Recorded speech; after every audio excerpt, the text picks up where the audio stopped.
স্বাধীনতা অর্জন করেছি।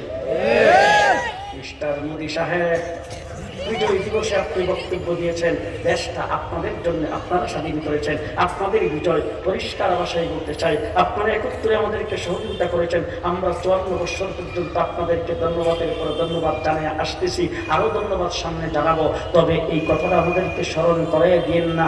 বেশি বাড়াবাড়ি যদি করেন তাইলে সেই কথাটা বলতেও দ্বিধাবোধ করবো না। স্বাধীন করেছেন ঠিকই, কিন্তু পাকিস্তানের আমাদের দেশে যুদ্ধ করার জন্য যে সম্পদ নিয়ে আসছিল সব লুটপাট করে আপনারা নিয়ে গেছেন।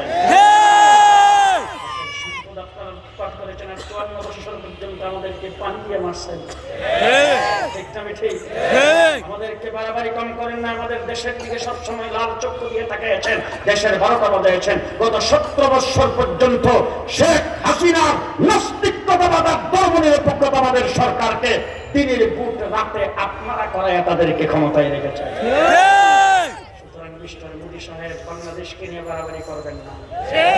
করার আগে একটু আফগানিস্তানের দিকে তাকাইবেন।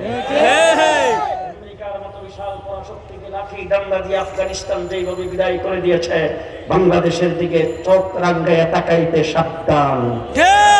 আগে দুটি সামলাবেন, তারপরে চোখ রাঙ্গাইয়া তাকাবেন। দুটি খুলে প্যাম্পাস করে ছেড়ে দেওয়া হবে। বাংলাদেশ, আমরা সবাই মুসলমান। আমরা সবাই মুসলমান। আস্তে করে নাচতে মাইকে শুনলে সবাই মুসলমান, সবাই মুসলমান, সবাই মুসলমান। সুতরাং মুসলমান